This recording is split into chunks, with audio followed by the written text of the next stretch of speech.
Thank you. Okay, welcome back. Hope you had a great weekend. And what we're going to be doing today is starting this idea of tactics for engaging in impossible conversations. And so we have, again, this is a course that generates interest, I think, because we've kind of grown up in a world where we see this conflict between religion and science. And so whenever we discuss these issues, sometimes we're passionate about our view and the person we're discussing it with is passionate about their view.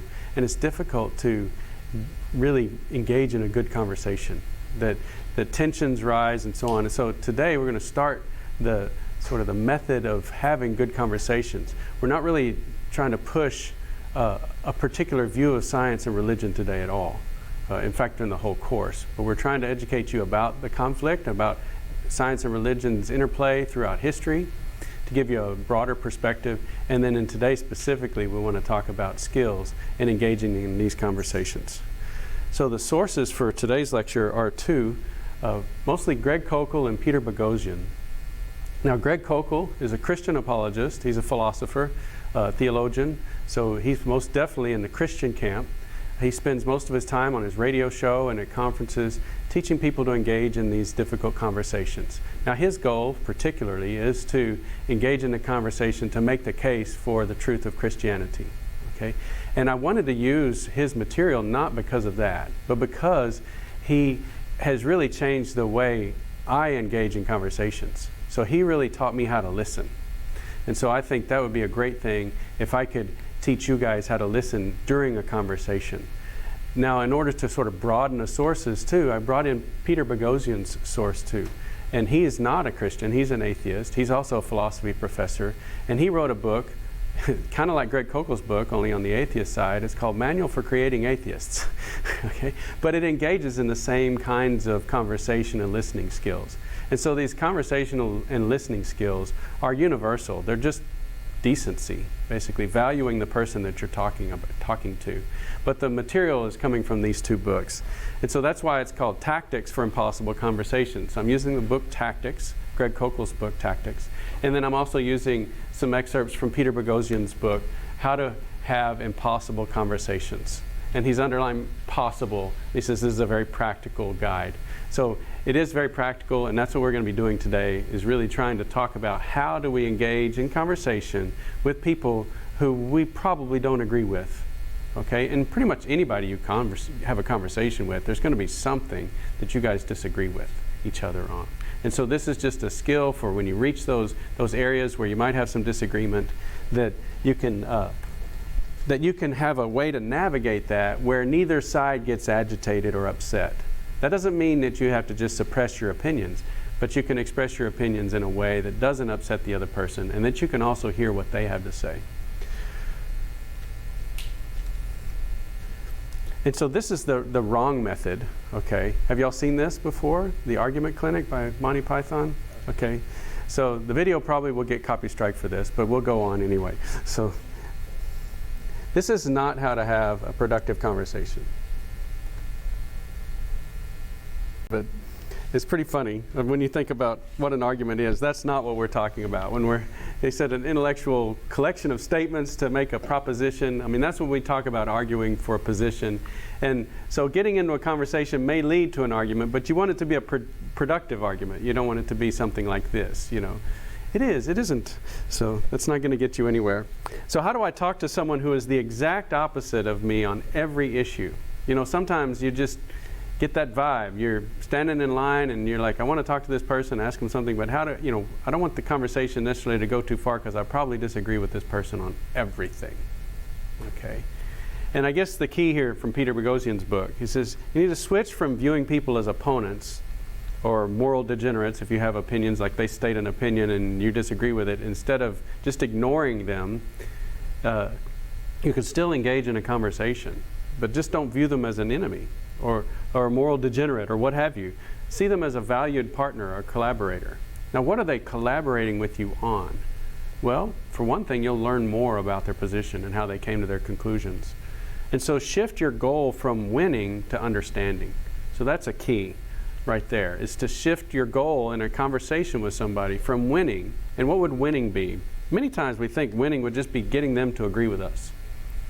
But most of the time that's not going to happen. And just restating your position over and over again is not really going to push the ball forward anywhere. Okay? And so go from winning to just understanding. And understanding where you are alike and where you are different. It's okay to be different. Okay? But it's nice to kind of figure out where the lay of the land is. And so that would be goal number one. Instead of making winning your goal, make it to have a good conversation. So I think that would be our number one goal, and that's the first goal in Peter Boghossian's 7 steps for a good conversation, or 7 fundamentals of a good conversation.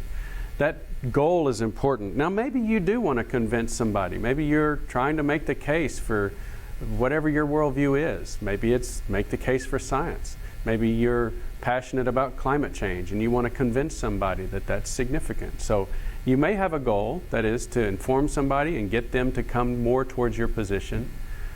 But before you get there, you're going to have a good conversation. Okay, yelling at somebody is not going to get anything done. Okay, number 2 is it's a partnership. Don't view somebody as adversaries. Okay, we need to build partnerships in this world, especially with people we don't agree with. And we really don't know if we agree with that person or not. Just by looking at the cover of a book, we don't know what's inside. And so building a partnership with them in a good conversation. Part of that requires step number 3, and that is rapport. So again, just being friendly. Most of the small talk is just to establish that rapport. I mean, why do we talk about the weather? It's because we're all in it. Okay? And when it rains on you, it rains on me. And neither one of us probably like to get wet while we're trying to get from A to B. Then it says, number 5 is shoot the messenger. Okay, now that seems strange because a lot of times you say, don't shoot the messenger. Well, what he means by this is essentially shoot yourself as a messenger. You're not just trying to deliver the facts at somebody. Okay? You're really trying to have a good conversation. You're trying to get to know them. And so don't just act as a messenger to blast somebody with a bunch of facts. Okay? Again, this is on the path to a good conversation, and if you're just delivering fact after fact, then, shoot that messenger and start over. And you may even say, as you start to do that and you catch yourself and say, hold on, I'm just blasting you with facts. Let me back off a little bit and ask you, was there anything I said that you disagreed with? If so, why? And then intentions. Again, most people have better intentions than you think. And so trying to get to that person's intentions and having a good conversation and your own, a little self-reflection goes a long way. But sometimes you need to walk away. So number 7, you can have a good conversation, but if you realize you're just at an impasse, you say, hey, I wish you a great day, and walk away. You don't have to take a parting shot. Hopefully, if you walk away disagreeing, but the door's still open for another conversation, I consider that a positive outcome. Okay. So don't burn the bridge on your way out. So these are a good set of fundamentals for a good conversation, and I think that's goal number 1, is to have a good conversation.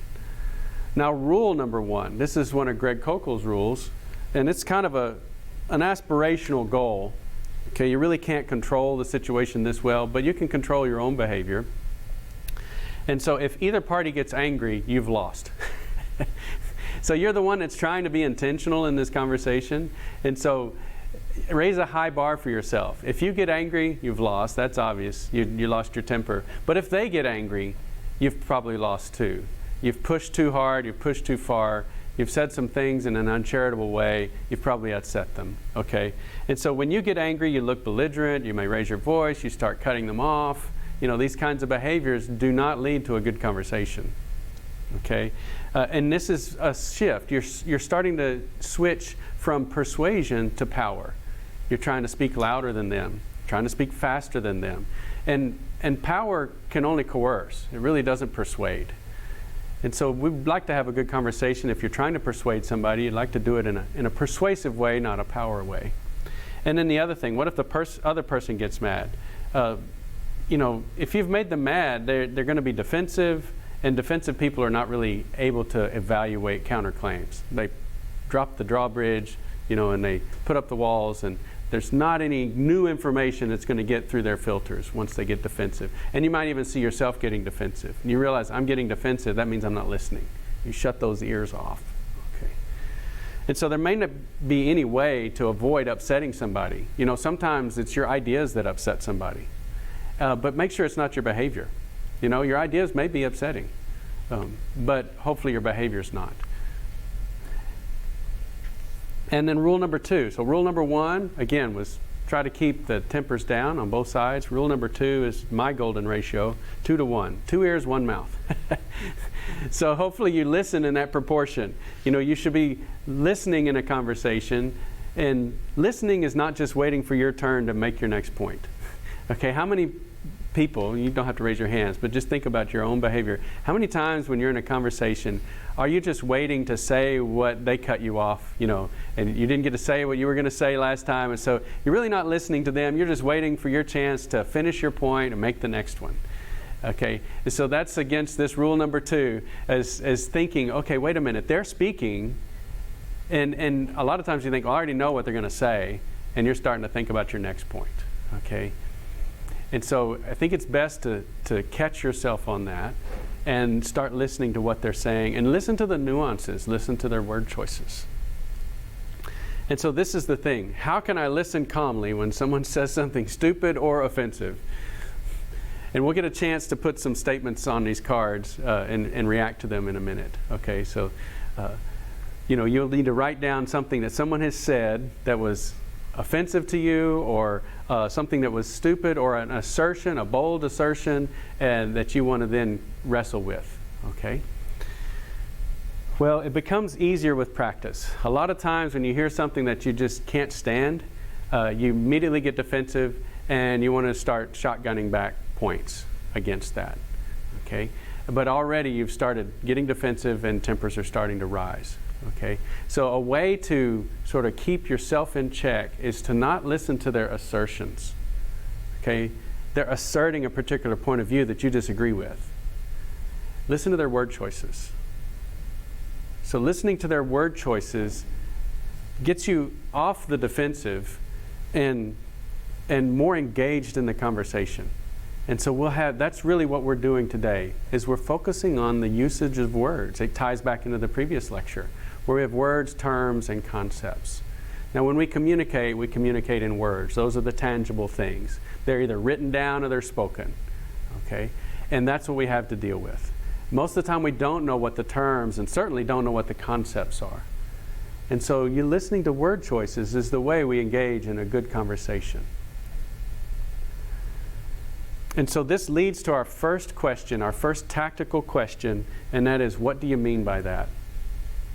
So you could have some statement that you find troubling, that bothers you, that, you know, just gets you ready to fight, okay?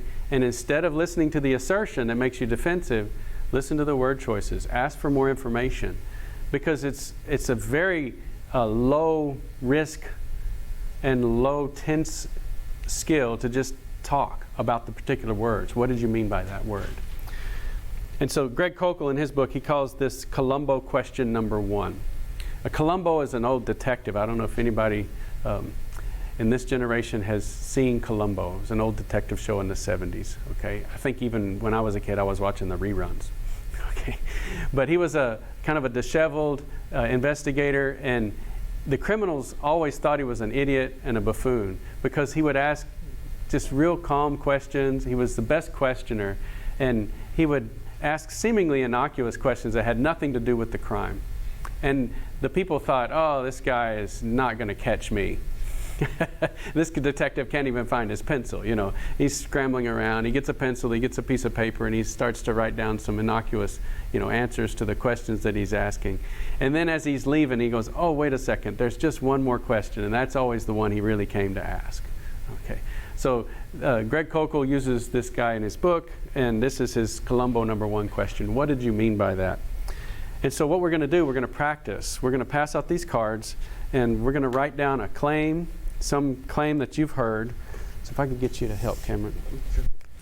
There's enough for your first row, so pass those down. And if you'll take this to second, third, and fourth rows back there. Okay. Please just make these anonymous. Just write the claim. Take a couple of minutes to write down a claim, an assertion, something that you've heard. It needs to be an assertion, you know. Like we have someone here, don't use this one, but it's because it's in the notes. It's like, evolutionary theory is a fact, right? So that's an assertion. And so we would want to look at those word choices and ask a question about it. Or, you know, we've got 12 years left before disaster because of climate change. You know, that's an assertion. And so those are the kinds of things I'm looking for. So spend a minute or two. Unless you're totally isolated, you've come across some of these, either on the internet or from your friends, okay, television or Netflix.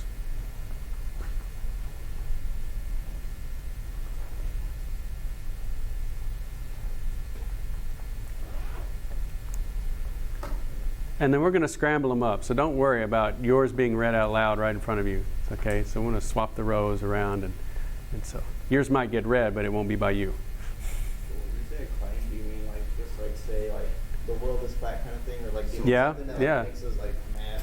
Well, you know, I guess it might be better if it was something you know, had an emotional reaction to, but it doesn't have to be something like that. Yeah, like the earth is flat, that would be an assertion. It's kind of a simple one, but yeah, I mean, it's 3 words, but yeah.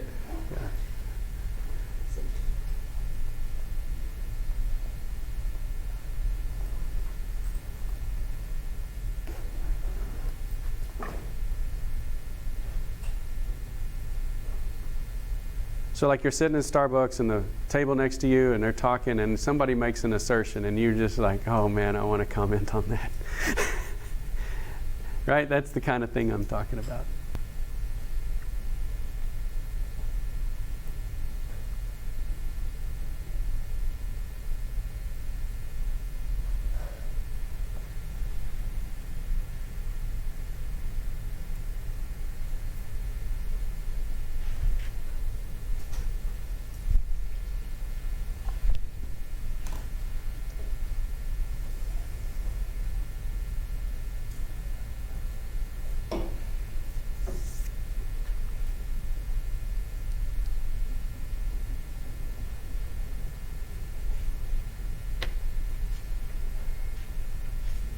So here's an example of one.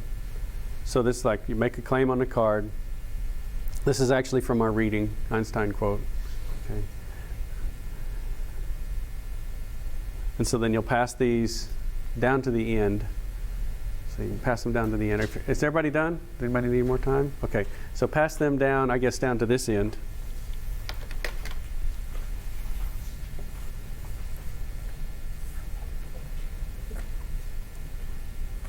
Okay, let me see that. If you'll go down and get all 4 groups. Okay. All right, yeah. Cameron, keep the rows together. Okay. All right, good.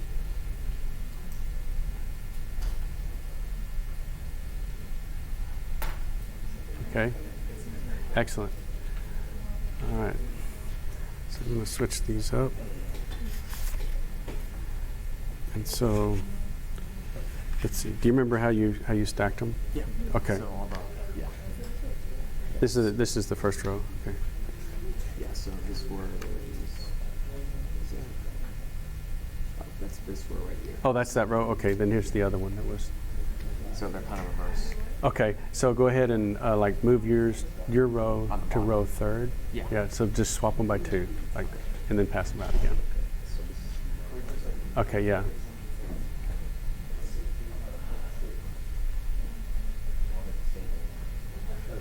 Hopefully you don't get the same ones. Yeah. Check to see, well, I don't know how you would know. All right, good. Thanks. Yeah.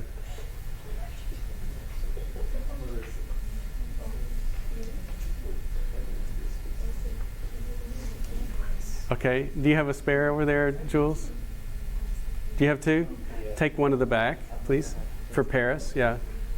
Yeah, some of the rows are Yeah, that's right. Yeah, so this works out. Okay, so everybody has one. Okay. And so then what you'll do then is you'll get that card back and you'll look at it. Okay, look at the assertion that's on that card And what I want you to do is listen to the words, not the assertion. And so our question number one is, what do you mean by that? Is there a word in that assertion? There may be several that you want to know more about. So that person has said that thing in your presence, and you want to ask them a question about what they just said. So you pick a word in that assertion and you say, what do you mean by that word? Okay? You follow what's going on.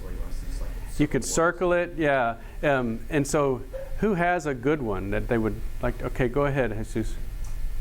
This one says, the quality of immigrant detention centers are inhumane and problematic. Okay. The quality of immigrant detention centers are inhumane and problematic. Okay, so someone said that. And so instead of saying, nuh-uh, or you bet, what would you want to say? So what would be, using that first Columbo question, what would you say? I guess I'd be like, what do you mean by inhumane and what do you mean by problematic? Yeah. Problematic is used a lot, okay? It's, but inhumane would be a good one to talk about. Say, what do you mean by inhumane? Now, they may think you're an idiot and go, duh, inhumane. But the point is, you want to know more information, And so that would be, again, something that's not going to put them on the defensive, and yet you get more information about their view. What if they can't explain that word? Well, yeah, and you might say in a winning situation, but but also, if they've just heard that and are just repeating it, okay, or if they've done their research. Right now, you're going to find out if they've done their research or not. They're going to say, look, there were, starving kids. There are 3 or 4 cases of malnutrition, dehydration, blah blah blah. Flea-infested bedding or whatever. They could list, if they had done their research and were very knowledgeable about this, they might list a whole list of things that help them arrive at that word inhumane. And you're having a decent conversation. And then it gets them to think. It gets them to think, and you can think too. Maybe they have facts about it that you didn't consider before. So this is really good. So who has another one? What's another good one? Yes, this is Tenny. Vaccines cause autism. Okay, so great. What word would you ask about in that? Vaccines. Okay, so what do you mean by vaccines? Okay. Okay, yeah. So getting more information. Is it all vaccines? Is it particular vaccines? That's great. You might even ask about autism. Is autism's a spectrum? Is this severe autism? Is it mild autism? You could ask about that. And you might even ask about cause. So there's 3 words in there, and you could ask, what do you mean by that on all 3? Not as a gotcha or a confrontational thing, but just to get more information rather than just saying, nuh-uh, or, I love that. Have you seen those little videos, if Google was a guy?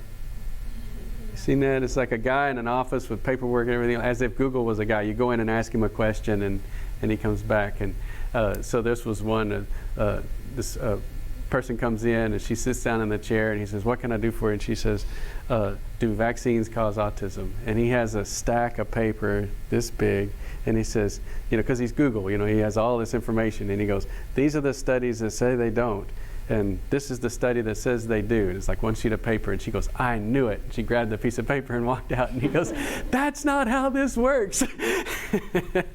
So it was pretty funny, like all this data and evidence, and she picks the one piece of paper out of Google and says, see? So again, you could pull the thread on all 3 of those words. Okay, who has another good one? Go ahead. Trump supporters are a basket of deplorables. Yeah, that was a quote during the election back in 2016 or so. Yeah. And so, again, what would you, if you heard that, instead of dealing with the assertion, what could you ask about? Okay, yeah, so unpack that word for me. Yeah. Does that mean that they are invalid, that they don't have, All Trump supporters? Yeah, all Trump supporters. What about those people who, supported other people in the primaries, but then were left behind, during the general election? Yeah.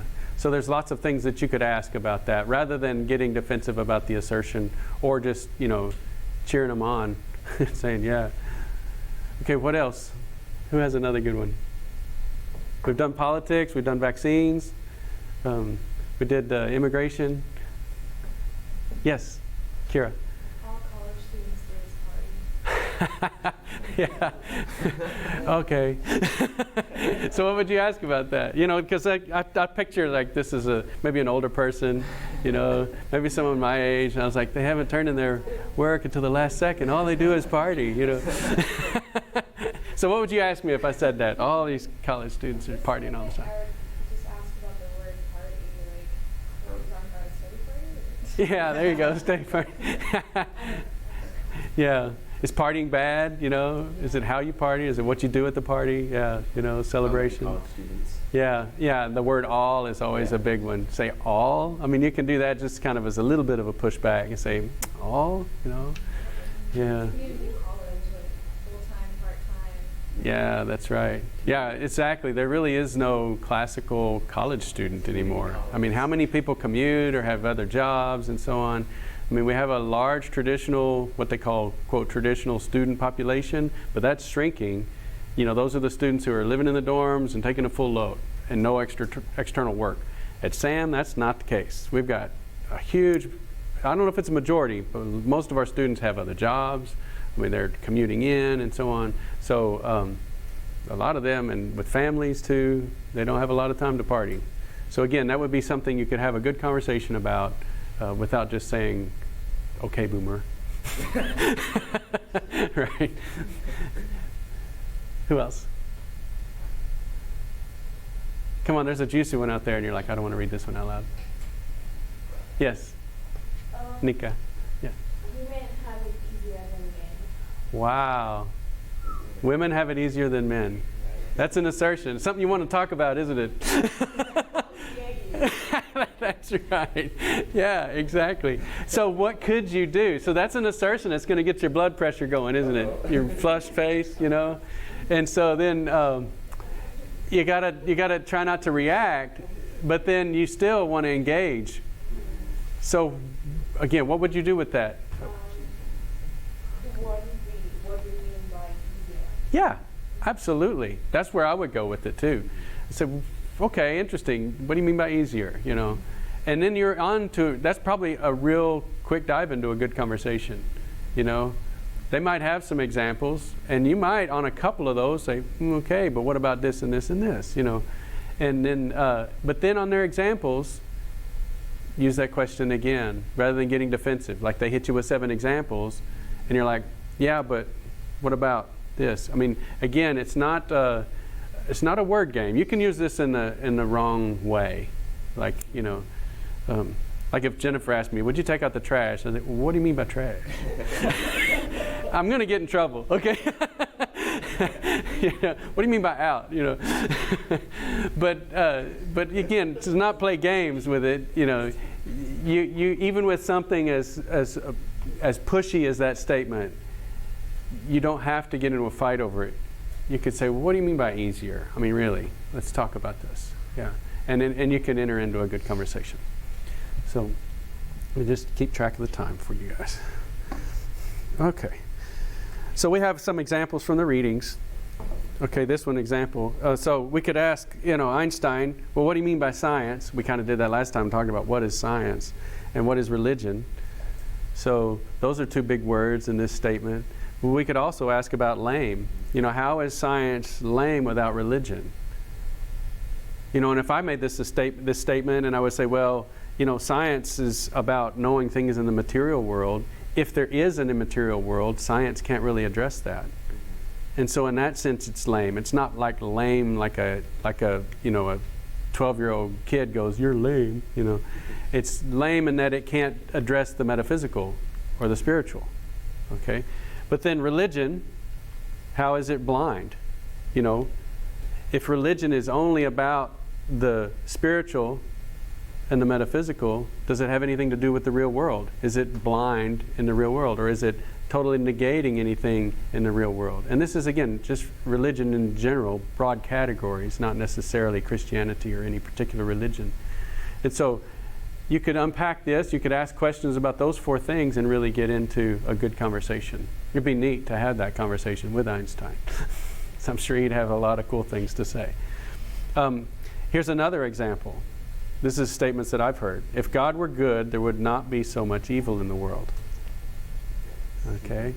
Yeah. So if someone said that to me, what word would you go for? Good. Good? Okay, what do you mean by good? What do you mean by evil? Okay, those are easy pickings. Okay? But a lot of people use God, and you have no idea what they mean when they use that word, and they have no idea what you mean when you use that word. Okay, so that's a good question to ask. What do you mean by God? Is this a cosmic bully in the sky with a fly swatter? You step out of line, paya! That's not the God I would believe in, And so, again, those kinds of things are worth discussing, rather than just saying, wait a second. Or you could ask, how do you come to that conclusion? Yeah, that's right. That's right. And so here's an example using the reading. This is by that positivist philosopher. Only the positive sciences, natural, mental, and social phenomena studied by empirical methods deserve to be called sciences. In contrast, philosophy is mere speculation, and religion is superstition. So, instead of bristling over that, if you're a religious person or a philosophical person, what could you ask August about this? I would ask again, maybe, what does he mean by superstition? What does he mean by speculation? I might even ask how he came to that conclusion, like you said. Is that an empirical conclusion? Yeah, is it an empirical conclusion? Exactly. And so this is the next question, this Columbo 2. If you both agree to the meanings of the words, so you've established what someone means by evil or good or by God, or in the case of easier and so on, or like that case, like you said, men have it easier than women, was the one? Yes, okay. Those words are pretty obvious, okay? And so instead of maybe getting into easier, although I think easier is definitely worth exploring, okay? You might ask this, which is kind of a similar thing, is how did you come to that conclusion? Right? Because again, asking someone how they came to their conclusion will give you a lot of information. Okay? What were some of the others? The autism one, right? The vaccines cause autism. Again, how did you come to that conclusion? Well, I did a Google search and I picked the one I liked. No, I'm not going to admit to that, but that's not a great way to come to a conclusion. Okay, or the immigration one about the facilities being inhumane. And again, how did they come to that conclusion? Let's say we understand what inhumane is, or we've explored that, and you want to get more information about that. And so here again, this one, if God were good, there would not be so much evil in the world. Let's say we've explored good, we've explored evil, we've explored God. Then it's time to explore, how did you come to that conclusion? What makes you think that's the case? And so what kind of statements do you have? Maybe there were some statements that you had that were pretty obvious, and you would want to ask this question about, how did you come to that conclusion? So someone who hasn't read their statement, please read it. And, yes? Space images are fake. Space images are fake. See, that's a great one to ask. How did you come to that conclusion? Because space images and fake, it's pretty obvious what those words mean. So that one, you'd have to ask this question, I think. How did you come to that conclusion? And so then you're going to learn a lot more about their level of trust and their sources and so on. A lot of times this will come down to differing sources. Okay? And so they may have certain blog posts that they think are, true and unquestionable, and you may have other sources of information that you think are true and unquestionable. And occasionally you do reach an impasse where they believe their sources, you believe in your sources. That's okay. You've still had a good conversation, and you've sort of lined out where you differ. And there's now a parting challenge that's a friendly challenge, saying, hey, you send me the best source on your point of view, and I'll send you the best source on my point of view. And we'll each read each other's sources, and then we'll come back, have coffee again, and continue the conversation. That's a fantastic way to treat somebody as a peer and say, look, that sounds, I'm not quite convinced, but hey, you send me the best source, keep it under 200 pages, please. And I'll send you my best source. Let's do blog posts, okay, that are cited, okay, and then we'll read each other's ideas in print, and then we'll come back for another conversation. I think that's a great way to go about learning about other people's views, especially when you kind of reach this impasse. They've read different things than you've read. Okay, here's another one. The theory of evolution is a fact. First of all, it might be useful to do Columbo number 1 on this. So what would you ask if you were going to say, what do you mean by that? Which words? Yeah, what do you mean by evolution? There's at least 3, sometimes 4 definitions of evolution. We'll unpack those in the future lecture. Okay. Yeah. And what do you think about fact? Okay. Do facts change? Are they facts today? Are they, science a lot of times revises things. So, you could unpack this. And then also you would definitely want to ask somebody, well, how did you come to that conclusion? That's a bold assertion. Let's explore that. Someone else who hasn't read one of theirs.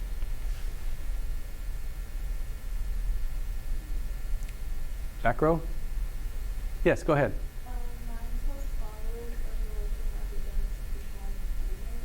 Followers of religion are the dumbest people on the planet. Okay, so that's an assertion, isn't it? And so you would want to engage in that one. And let's see, followers of religion. I mean, you might ask some questions about that. What do you mean by, religious people? Is that every person that's ever religious in all contexts? But definitely you would want to ask, how did you come to that conclusion? What is informing your opinion on that? Because, you're assuming that the person wants to have an informed opinion. And I think it's okay, because that's a compliment. Okay? Do you see how that's a compliment? By me asking you how you came to your conclusion, that's complimenting you. That's saying that you have reasons for believing what you believe. Okay? And like that, that could be not just an assertion, but an insult. Okay? And maybe they don't have reasons for believing that. They just don't like religion and therefore think religious people are dumb. Okay? But here's another sort of tidbit you can take home. Ridicule is not an argument. So you can write that one down. Ridicule is not an argument. If there's no evidence given or no reasons given, if it's just a name calling, religious people are dumb, or science, is good as it gets, but scientists are a bunch of evil atheists or something like that. Again, that's not an argument. That's just a ridicule. And ridicule is not an argument. And so sometimes that happens. You get into a situation where they're name calling or what have you. You say, well, I understand, you might be emotional about this particular group, but that's really not an argument. That's you're just calling someone names. So, is there something specific that group does or believes that you take issue with? And then you can get into the specifics instead of just being, calling someone dumb. And again, it shows an amazing amount of tact and of care for a person to not just walk away, but to engage. If someone says that to you and you're a religious person, you can get mad and walk off, fine, okay.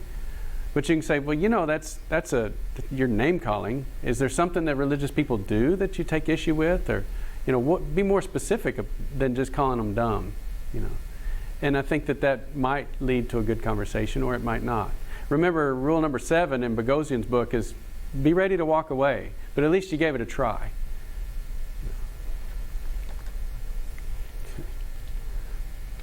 And so here's another example. This is Freud from our reading.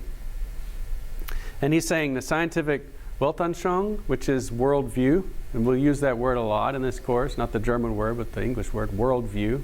So the scientific worldview asserts that there is no other source of knowledge of the universe but the intellectual manipulation of carefully verified observations. In fact, what is called research. So he's saying there's no other source of knowledge other than scientific research.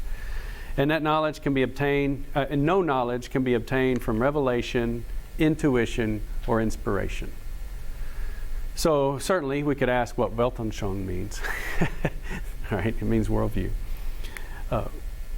We could ask what knowledge means. What do you mean by that? What is knowledge? And that gets into a real deep area of philosophy called epistemology, how you come to know things. He's really talking about how you know something. And he's saying that how you know something is from observations of data, experimentation, not from revelation or intuition or inspiration. Do you realize that revelation and inspiration are both digs at religion? So he's saying that religion, like revealed in Word of God or something like that, no knowledge can come from that. And so that's what he means by revelation or inspiration. Intuition, hunches, or looking at the world and thinking, the world works this way. He's saying you can't just have a hunch about it. You got to collect data. And so again, how did you come to that conclusion, Dr. Freud? Did observations lead you to believe this? Is this an observational statement, something based on experiment, or is this intuition? Does he have an intuition for how the world works? And if this, and I'm not saying it is, but if his view here is based on intuition, then it commits suicide. Because he's saying, I have an intuition that science is the way to know things, not intuition. You see the problem? Okay. And so again, you could point that out gently in conversation by saying, yes, I think observation is a really good way to know things, but is this statement an observational statement? Did you collect data and determine that? It'd be a great conversation to have. Okay. And so this is an example of a scientific worldview. We had a picture of a person in the last set of notes with religion as a worldview, where you see everything in the world through a religious lens. And here, Freud is seeing everything in the world through a scientific lens. And so the things that are not in that frame either cannot be known or are not facts. They might be value statements, but they're not facts. And so he's using this window frame to look at the world, and his window frame is narrowing it down to observational science. And that sounds fantastic, unless you realize that statements like the one in the background may not be observational, may not be empirically based, and so they don't fit within the person's own worldview. And so that's a real challenging thing to hold if you say only true things are empirical and that statement's not empirical. Okay. Here's a quote by John Lennox, Oxford mathematician and Christian apologist. He says, "Humans alone are created as rational beings in the image of God, capable of a relationship with God and given by Him the capacity to understand the universe in which they live." So what questions would you ask about these words? Universe, okay. Yeah, is the universe just the physical universe, or is it the relational universe? I mean, there's really nothing physical to our thought life and our relationships. I mean, I believe friendship is real, but it doesn't weigh anything.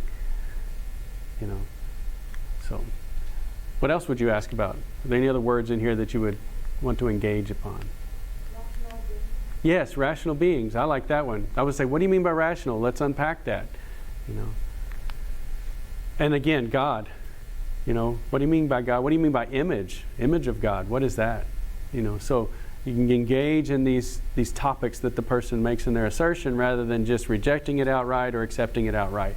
Even if you agree with the person, you could ask, I think I know what I mean by image of God. What do you mean by image of God? And let's talk about that, because I think that's interesting, or what have you. And so yes, how did you come to that conclusion as well? This is an assertion, and I guarantee John Lennox would love to talk about how he came to that conclusion. What do you mean by God? What do you mean by rational, etc.? So these, again, a good conversation requires listening, and when someone's making an assertion, listening to the words and not the assertion is the pathway to a good conversation. And so this is a closing quote. We're going to finish a little bit early, but you mentioned Neil deGrasse Tyson, so I pulled a quote for you. Yeah, so here's a good quote from him. And he says, you've never seen me debate anybody on anything ever. And that's interesting because he sees this debate as contentious. He says, as an educator, my time is best served by teaching people how to think. And that's what we're trying to do in this course, is teaching you how to think, giving you tools for engaging in good, thoughtful conversations rather than trying to teach you a particular view. Okay. So in this case, Dr. Tyson and I could shake hands and say we're both on the same page. And so, are there any parting thoughts? Anything that you want, any cards that you just wanted to read but you didn't? Let's do one last card and then we'll finish up. Yes, Cameron. Homosexuality is a sin and God is going to punish those people. Okay. Homosexuality is a sin and God is going to punish those people. So what words would we ask about on that? Punish. Yeah, what do you mean by punish? Okay. And you're not getting into the why, you're getting into the what. What does that word mean to you? Okay. Sin, yeah. Does this world, or on an everyday basis, do we use that word very much? I mean, we need to probably talk about that. Yeah. What do you mean by sin? What do you mean by homosexuality? Is this just same-sex attraction, or is it behavior? What is it that we're talking about here? And so these would be words that you would talk about, and you would have a good conversation rather than, resisting or just blanketly agreeing. You would have a good conversation about that. And so I don't think there's any topic, any assertion that could be made, certainly not in this class, that is going to put us off track. Because we can always look at the word choices and we can get more information and treat each other civilly and get into a good conversation. Sound good? All right. So I'll see you next time.